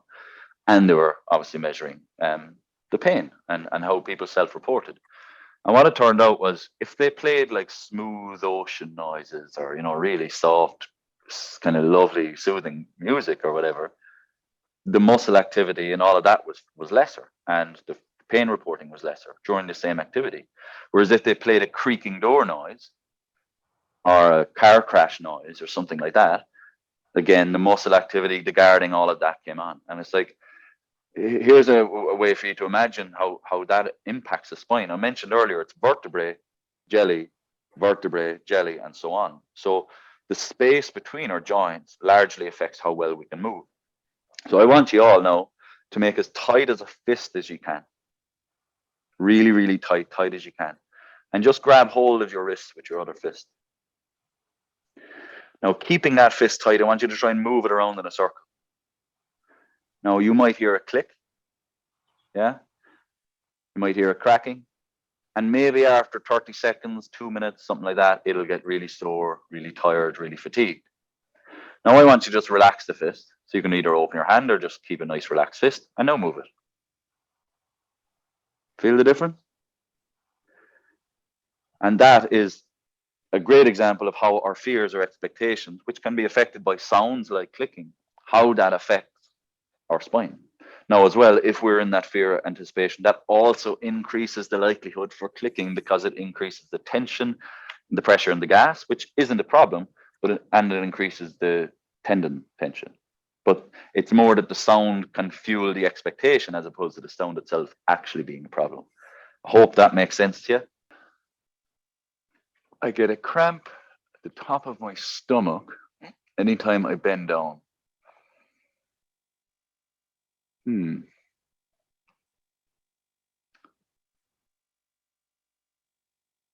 Okay. So a cramp at the top of your stomach if you're putting on socks or doing sit-ups. So I guess what's interesting with that is that's kind of both movements in the sense if you're bending down, you're shortening. Yeah, but you should effectively be shortening in a relaxed way. Now, one thing, again, the diaphragm will actually help with this too, is that when we diaphragmically breathe, what happens is all of our spinal muscles contract at the same time. Now, that includes our abdomen muscles. So when we inhale, they contract, and when we exhale, they release. When we inhibit the diaphragm, we don't breathe through there. They tend to just stay short. So maybe that's an issue. Now, again, what you'd want to kind of explore is within the body, you always have like a protagonist, antagonist. So while one is short, say the bicep is short, the tricep is long. And while the tricep is short, the bicep is long. But if I had a cut here, for example, my brain would inhibit power to the bicep because it doesn't want to expose this. So it might be a way of your brain, by doing that, might just be a way of avoiding a threat elsewhere. So maybe have a look through your body and feel through your body. What is the opposite of what you're feeling? And if that pain or discomfort was your best friend, what is it trying to tell you? Now, beyond that, I mean, again, I'm not entirely sure exactly where you mean, but, differential diagnosis, just check any digestive issues or anything like that as well, of course. So maybe check out with your doctor for that. Maybe there's some intestinal issue or something, but maybe not. If it's aggravated through kind of muscle activity, well, then likely it is more so, through the muscle. But perhaps what you could try as well is, and this is the same for anyone, so if you have a sore hamstring or quad or arm or anything, try the same thing. but it's softly actually using your hands, going to that area and trying to elicit that pain or that feeling just by pressing in and finding your 3 to 7 out of 10 and breathing and actually spending time with the discomfort and developing trust with it. I hope that kind of makes sense. Again, I guess maybe you could send me a question later on, or maybe a picture of where it is or something, so I'd have a better idea. Just say exactly where it is. So next one, along with exercises, would you recommend heat/ice for an injury, or does that confuse the body? That's a good question. So heat or ice?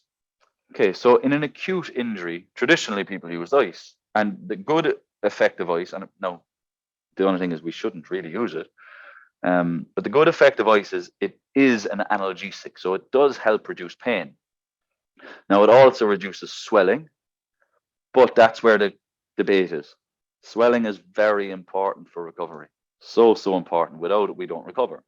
And even if you go to the gym and you're doing weights, the reason you get bigger is because your muscles tear and then become stronger, and they build and they build and they build. So if you're using ice in that situation, you're kind of dampening your own recovery system. Now, if the pain, as I said, it's an analgesic. So if the pain is unbearable, and ice can help take the edge off so that you can, let's say, get some sleep, which is usually important for recovery, then you can use it, So it's about just being kind of intelligent with your use of it. Heat, I guess, is much the same. Like, it depends on the issue. If it's a nerve issue, I'd be avoiding heat, because a lot of that, like, you'd want to deflame the issue, not increase any kind of inflammatory response. Heat can certainly help. Say, for example, if you're doing any myofascial work, kind of any self-massage work, the great time is after a hot shower or during a hot shower, or when you're doing, say, deep stretches. So if you're ever doing that neck stretch I showed you, which you can also do standing up, that's a great one to do under the hot water, because it just helps to kind of relax the fascia, which is what houses your muscles. It's kind of like that white stuff you'd see on a steak. And fascia is what's known as thixotrophic. So without getting too complicated, it basically melts with heat. So it just allows you to get in on it a little bit more. But generally, I don't tend to use heat, generally speaking, but it can help in the shower for certain. So I hope that answers that.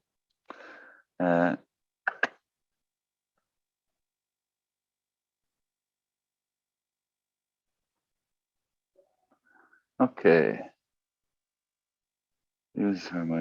Okay, so go for a run, 5 to 6K regularly, but have developed some pain on the inner side of your right heel. Can you recommend any stretches? Okay, so one thing is, let's figure out just how regularly, because one of the biggest predictors of injury or an issue in the nervous system is spikes and loading. So you might have been doing 5 to 6K runs 5 days a week 6 weeks ago, and then you might have went on holiday for 3 weeks, and then you come home and you go straight back to 5 to 6 runs regularly, 5 to 6 days, or 5 to 6K a week. Your nervous system has just adapted to 2 weeks of holidays. So a lot of these instances arise when maybe we're comparing ourselves to our past, before we had an injury, or before we went on holiday, or before we went through Christmas or whatever, and we must get back to that good version of ourselves instead of finding our 3 to 7. Our 3 to 7 is always right here, right now. I might stretch my hamstring today and I might have my 7, but tomorrow that exact same stretch, depending on what else is going on for me, might be a 9 if I go that deep. So really, it's about getting present. Now, in terms of the inside of your heel, I don't know necessarily whether you mean, say, on the sole of your foot or kind of slightly higher. So there can be a few differential diagnoses there. Inside of your heel, definitely being barefoot. That will 100% help you, provided you do it in an appropriate dosage, of course.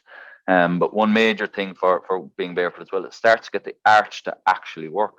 And what happens with a lot of people wearing arch support and heel shoes and so on is the arch either gets stuck in a short position or a long position.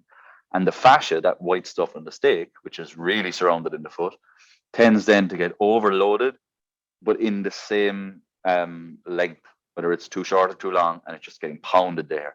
and it's not getting that kind of fluidity that it likes. And then that's where an inflammation process, or what'll happen, say in the case of a heel spur, which you may or may not have, again, just not knowing exactly where it is where it attaches because it's under that same tension all the time. And bone, just like anything, will move in the direction that it's being pulled towards. So that might just be spurring out a bit. So a good thing maybe for you to try is get a hard ball, something like a hockey ball, or a golf ball might be a bit too harsh, but something like that.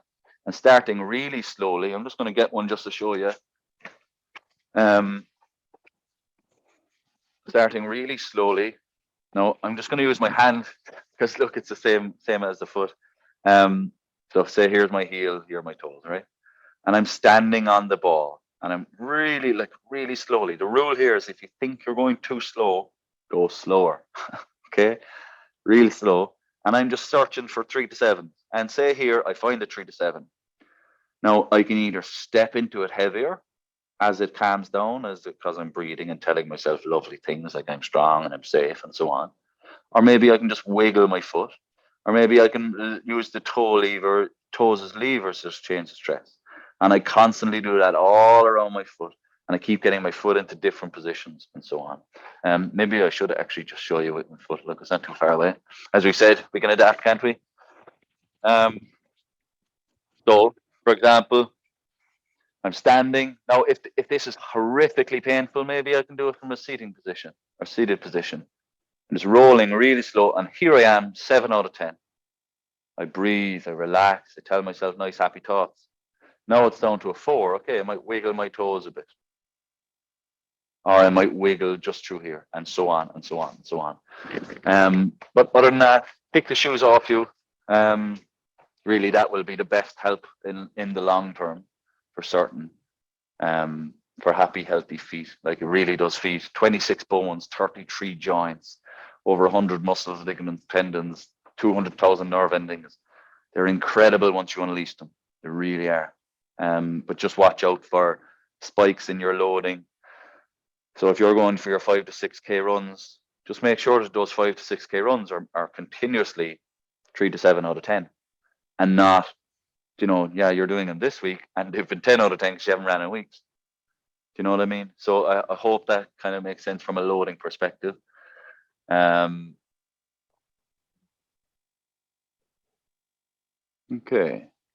So the pain is about 7 to 9 when it happens. Sorry, that's Una. Just trying to find did you have a previous message? Here you go. The cramp in the stomach. Okay. Hi, Jack. Sorry for interrupting. It was Not at all. That was just a bit of a follow-on from my earlier question, and literally that pain. It's literally right at the very top of your stomach. Where the top of your ribs nearly is. Yeah. And it seems to happen anytime I bend over, or if you're doing the V sit-ups or anything like that, and the pain is excruciating. The first time it happened, I thought I was having a heart attack or something. I thought this exercise is going to kill me, but it is always happening now. So it's a strange one. Tell me, how long is it going on for you? Probably 2 years. 2 years. But it is, but getting worse, more frequent, definitely. Okay. At the time when it happened, I guess what's a good thing to do is just recognize, if you can, any triggers that may have happened at the time. So maybe if you had a cough or a cold at the time, or if you were in an accident, or if you got hit or you fell or anything at all like that at the time. Do you remember anything? No. The first time it happened, I was doing a body pump class. Okay. And that was it. It was at the end of the class, and we were kind of stretching out. And there was one of the bits where you were on your side and you were pulling your upper leg behind you, and I got this massive cramp at that stage, and I was like, oh dear God. Okay, and tell me, that body pump class, was it your first one or was it your 100th one? No, I'd done loads of them before that. Okay. Now, so there could be a whole host of things that happened on that particular day. So maybe in terms of that accumulation of stress, maybe you had slept poorly for whatever reasons that week, or maybe you had done extra work around the house, painting and whatnot, or, it's just looking for all of these signs. But for some reason, your nervous system had had enough and it wasn't able to take that particular stress, and it gave you a sensation, a protect me sensation. Now, from there, obviously then that cycle became, let's say, worse. That was probably very scary, and you're thinking, oh my God, what could that be? Oh, sugar, I can't no go do my class anymore. I can't do these things anymore. Going to that class means so much to me. It gives me my sense of self, and now that's under threat. And see where I'm kind of going with this, and how all of these things can really build. So I guess your job is to find any way you can to face that stress, whether it's getting into the push-up position without necessarily doing the push-up, whether it's imagining doing push-ups, feeling fantastic, whether it's getting your hand in on that area and just really gently starting to push in until maybe you feel that pain. You might just have to move around or discover it. And when you feel it, just fill your belly, let it go. Tell yourself, I am safe, I'm strong, I'm happy, I'm healthy, and so on. Now, I guess other things are, what will help is lying in more extension. So that kind of pillow exercise as well. So just getting your body used to being more in extension more often will get that area used to being more exposed and used to being longer. So that will definitely help. But it's just about recognizing where you're at. And I'm sorry, obviously, I think, where you're at isn't a very nice place to be right now. But whether you're at the top of your game or at the bottom of your game, the way to improve it is still going to be the same. You just need to find where you're at, and then a little step into more stress, little step, little step, little step. Because what we'll often do is we say, geez, I used to be so fit before, and then I got this bloody injury or whatever. And we keep going, we keep trying to like kick ourselves and push ourselves to where we were before. But that only keeps confirming, I'm not enough, I'm not enough, I'm not enough. And the nervous system gets stressed, and so on and so on and so on. So that can, it's just we don't want to have that relationship with our injury. Does that make sense?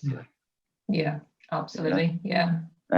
So really, and so patience, like a lot of patience and a lot of discovery and a lot of openness, a lot of forgiveness, a lot of like, you don't need to do that class. Yeah, you might love that class, but maybe you can still go and hang out with the girls from that class, and that'll be a way of having some of that class. Maybe you can still go and take part in some of that class. So, there's many ways in which you can regain your sense of self, even with this, so that let me put it this way. If I'm training a fighter, right, all right, here's the deal. And this is how we want to train ourselves. I'm going to beat you. I'm going to beat you. I'm still going to beat you. So whoever of you are having your knee pain, your hip pain, your stomach pain, whatever it is, just imagine it now 10 times worse. You are no less of who you are. You can still rise to any occasion you want. You just have to find a different way. There is always a different way. So yeah, it might be tough to climb the stairs without legs, but you can turn around to your friend and ask them for a hand. That's a way of adapting. Or maybe you can crawl with your hands up, and so on. Maybe you can latch a rope to the top of the banister. See where I'm going with this? And it's just regaining that sense of self, no matter what the obstacle is. Once you do that, that nervous system begins to realize, okay, I got this. And then we stop listening to that fearful messaging coming from our body. It means well, but unless we're able to get on top of it in the right hold, it can really become cyclical and really become a big complex. So just try your best to just keep facing it. 3 to 7 out of 10, little step by little step. And wherever that is where it is. So yeah, hope that answers that. Are you still on? Thank you. Yeah, you're very welcome. Okay, C to me. Thanks for the helpful advice. You're all very welcome. Any quick tips on stretch strengthening exercise to help with torn ligaments on an ankle, football injury? Absolutely. So when you're brushing your teeth, stand on one leg. Loads and loads and loads of balance practice. When you're making a cup of tea, stand on one leg. sit on the floor more. That'll activate your glutes and your hips a lot more. You'll develop way more balance, range, and control through your hips. Do some glute activator, so like the donkey kicks before you go training, running, and so on.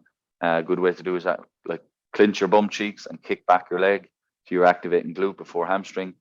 But in terms of the real, you know, easy hours that we can build up, every opportunity to balance. And you have two types of balance. You have static, which is just holding still, and then you have balancing with movement. So I don't know, you're on the phone to someone, stand on one leg and just be throwing a ball off the wall or something, you know, and you're just moving whilst doing all of that balance. Yeah, so balance, balance, balance, balance, balance, but look for all your opportunities to do it. And then as well, I can't emphasize it enough, the barefoot thing. For anyone who, you know, maybe it might be easier, because anyone who didn't feel the effect earlier when we were balancing on one leg, when you closed your eyes, I'm safe in assuming it became harder for everybody. Yeah. So if it didn't, someone speak up, because you might be a miracle. So really, the barefoot thing as well, opening your feet, getting your feet, because again, if I want to do that handstand, which one? This one will roll over a lot quicker. This one won't, because that one can contour and it can adapt and so on. Yeah, so it puts less pressure up here on the wrist, which in the foot's example is the ankle. So hope that answers that. Inflammation of the lower back. Just like the cup in the sink, try to reduce the workload. That means, so try to open the hip flexor, spend more time with the hips in an open position.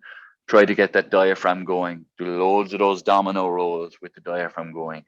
That'll make the biggest difference. Really, it will. Angela, you're going skiing.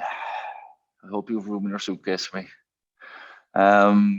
Okay, balance and telling yourself safe. Other classic things you could do to prepare, absolutely, loads of hip hinge work. A really good thing to do is really quickly, but in a load of different stances, but with soft knees, without necessarily bending them through the movement, practicing loads of hip hinge. So getting your hips, see what I mean? So my knee angles aren't changing all that much, but I'm doing various hip hinge. Yeah. Now I can go into a lot more detail than that. That's very basic. One other good thing to do, maybe, here's a good game, is rule 1, come off your heels. Rule 2, whatever stance you pick, you stick. And rule 3 is move.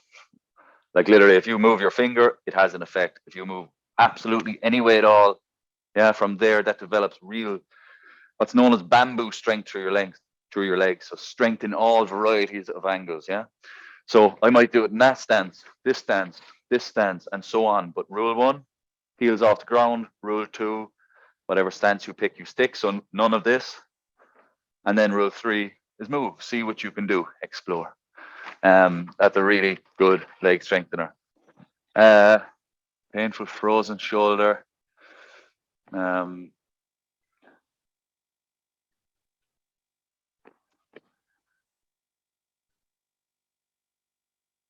Okay.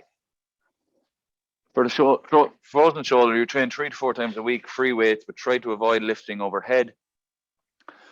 Okay, so straight away, lifting overhead, I can sense you don't feel safe with it. So you need to face that stress. Whether it means you can grab, so say this is the sore side, I can grab my arm here and lift it up for it. Or maybe I can get my arm up here and use my body to get it up there. But by all means, I need to get up there and face that scary place. Whether somebody else that I trust holds my hand and just lifts it up. So initially, I just need to get familiar and feel safe again up here. Then I can load and load and load. And absolutely, weight bearing, there's no problem with that at all, provided it's not jumping you out of your 3 to 7 out of 10. This is all about your safety. Yeah, and you feeling safe, you feeling, you know, that you're not at risk. And yeah, other than that, really quickly, 2 things the shoulders love. So I mentioned how you nourish a joint. Shoulders love 2 things. Load under compression. So that's like push-up kind of stuff, leaning against the wall kind of stuff. And then load under distraction. Load under distraction is like swinging off trees and branches and you know, pull-up bars and all that stuff in a wide variety of angles. Yeah. So just holding onto a door handle and pulling your body away in loads of ways. Again, we're monkeys, and we don't naturally do a lot of monkeying around anymore. So the shoulders in particular are suffering because of that. And we're here on our desks and our laptops. We're just doing this stuff with all this tension closing up our joints. So rewild yourself by loading yourself through compression. So that's like push up, you know, that kind of stuff, wall climbs, that kind of thing. And then pulling off things like hanging and swinging and all that kind of stuff. If you do enough of those two loads in an appropriate dosage at a 3 to 7 out of 10, you will have the happiest, healthiest, strongest shoulders you could ever wish for.